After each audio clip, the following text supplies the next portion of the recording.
జై శ్రీమన్నారాయణ.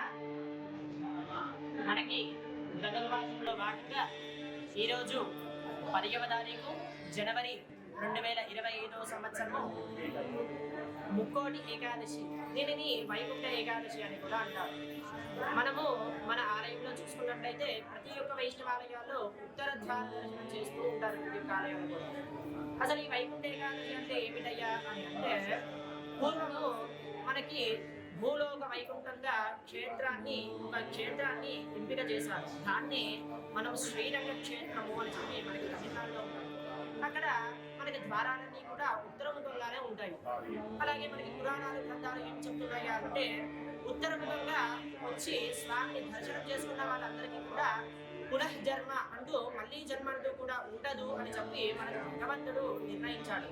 అలాగే మన భారతదేశంలో ప్రతి ఒక్క భక్తులు శ్రీరంగానికి వెళ్ళి దర్శనం చేసుకోలేని పక్షంలో ప్రతి ఒక్క వైష్ణవాలయాల్లో అనగా వెంకటేశ్వర స్వామి దేవస్థానాలు కావచ్చు, లేదా రాముల వారివి, లేదా శ్రీకృష్ణుడి దేవస్థానాలు, ఇటువంటి ప్రతి వైష్ణవాలయాలన్నీ కూడా మనకి వైకుంఠ ఏకాదశి అనగా పుష్యమాసములో శుక్లపక్షములో వచ్చినటువంటి ఏకాదశిని మనం వైకుంఠ ఏకాదశిగా జరుపుకుంటాము.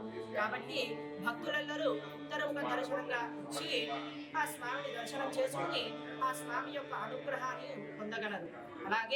అలాగే మలర్మేల్ మంగా పద్మావతి సమేత అనగా మనకి కలియుగ ప్రత్యక్ష దైవమైనటువంటి శ్రీ వెంకటేశ్వర స్వామి యొక్క అనుగ్రహం కూడా మీ అందరికీ ఉండాలి అని ప్రార్థిస్తూ, శతం జీవ శరద వర్తమాన ఇత్యధినిగమా భవతి, శతమితి శతం నీహేర్కమాగిర్వర్ధగేన వర్ధయంతే, శతమేనమేన శతాత్మానం భవతి, శతమనంతం భవతి, శతమైశ్వర్యం భవతి, శతమితి శతం నీహేర్కమాయుః శతమానం భవతి, శతాయుః పురుషశ్చతేంద్రియ ఆయుష్యేవేంద్రియే ప్రతిష్ఠతి.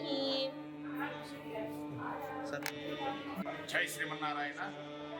ప్రియ భగవత్ బంధువులందరికీ వైకుంఠ ఏకాదశి పర్వదిన శుభాకాంక్షలతో మన చింతల్ పద్మానగర్ ఫేస్ 1లో ఉన్నటువంటి కళ్యాణ తిరుపతి దేవస్థానంలో మా యొక్క మూల విరాట్టు పెరియ పెరుమాళ్ అని ఏ విధంగా అయితే భూలోక వైకుంఠం అయినటువంటి శ్రీరంగంలో అంటారో, పెరియ తిరువేంకటముడయ మా యొక్క వెంకటేశ్వర స్వామి చాలా విశేషమైనటువంటి మూర్తి. ఇంత పెద్ద మూర్తి మన ఈ చుట్టుపక్కల ప్రాంతంలో ఎక్కడ కూడా ఉండదు. ప్రతి శ్రవణ నక్షత్రం కూడా పంచామృతాభిషేకం జరుగుతుంది. అలాగే విశేషమైనటువంటి ధనుర్మాస కార్యక్రమంలో మొన్న 108 దంపతుల చేత గట్టు అరుంధతి రంగాచార్య గారి ఆధ్వర్యంలో ఇక్కడ 108 దంపతులతో విశేషమైనటువంటి కార్యక్రమం కూడా జరిగింది. లక్ష పుష్పార్చనే కావచ్చు, ఒక దీపోత్సవే కావచ్చు, చాలా విశేషమైనటువంటి కైంకర్యాలన్నీ కూడా మా యొక్క వెంకటేశ్వర స్వామి జరుగుతాయి.